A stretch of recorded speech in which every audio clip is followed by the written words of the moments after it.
La particularité de l'édition 2013 des Journées du patrimoine à Villepinte, ce sont ces 22 panneaux patrimoniaux interactifs installés devant les différents monuments de la ville. Ils permettent aux Villepintois de découvrir l'histoire locale et ce tout au long de l'année. Mais pour l'heure, attention au départ, le petit train démarre pour une visite guidée de Villepinte. 1h30 d'explications commentées par le service archives et documentation et un architecte du CAUE 93. Tous les monuments de la ville sont passés en revue avec un intérêt certain pour l'architecture ancienne. C'est surtout sur le vieux pays en fait, évidemment. C'est la partie où il y a effectivement le sanatorium, l'église, une partie de la mairie. Encore, elle était tellement restructurée qu'il n'y a pas grand-chose. La ferme aussi. Et puis après, il y a des éléments un peu intéressants comme le pont, qui est vraiment un élément, les deux ponts de la ville et la ruine de la gare, qui sont des éléments finalement romantiques dans la ville, qui n'ont plus de sens du tout et qui sont totalement disproportionnés par rapport au logement. Ce sont des éléments assez intéressants dans la ville. Il y a un élément très fort aussi, je trouve, sur la ville de Villepinte. C'est qu'on est confronté très vite à la campagne et finalement à l'agriculture. Et que c'est vraiment un point assez fort qu'on ressent assez peu dans des banlieues aussi proches. Seul arrêt du parcours, ruelle du Lavoir. C'est dans ce lieu riche d'histoire que des comédiens amateurs d'issus de secours attendent les passagers pour leur jouer quelques extraits de la pièce Le Lavoir, récompensée au Festival Off d'Avignon en 1986. Une pièce qui replonge les Villepintois dans la vie d'autrefois.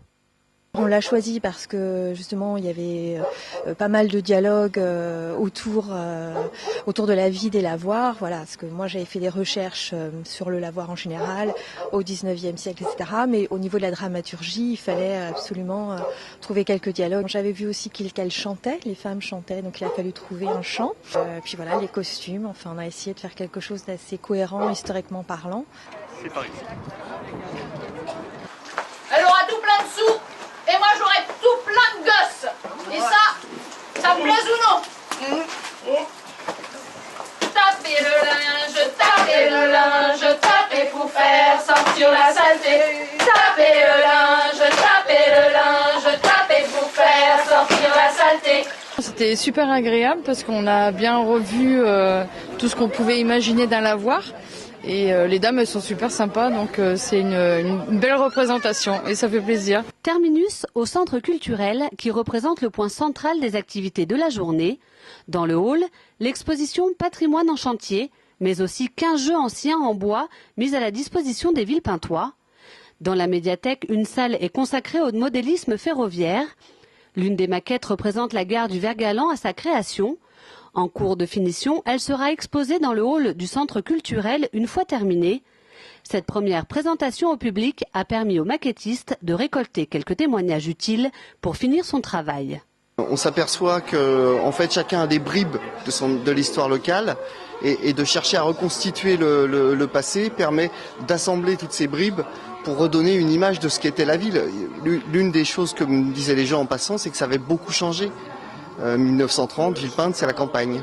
Donc c'est forcément un moment très étonnant pour tout le monde et ça permet de prendre du recul sur la ville telle qu'elle est aujourd'hui. C'est intéressant parce que je pense que le patrimoine parfois peut être un peu rebutant ou repoussant parce que c'est pas simple à aborder.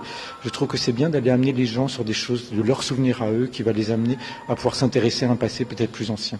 Et puisque l'on parle de souvenirs, plus loin, dans une salle du conservatoire, une étonnante salle de classe des années 30 dévoile un tableau noir, des cartes de France, des pupitres avec des encriers, tout y est. Ils sont nombreux à s'être prêtés au jeu et à être retournés l'espace d'un instant sur les bancs de l'école.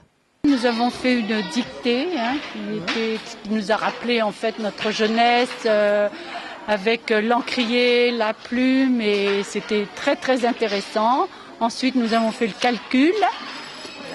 Puis, qu'est-ce qu'on a fait? Un peu, voilà, de la géographie. J'ai fait les 2 dictées, la première et puis les 2 dernières lignes de la dictée de Mérimée.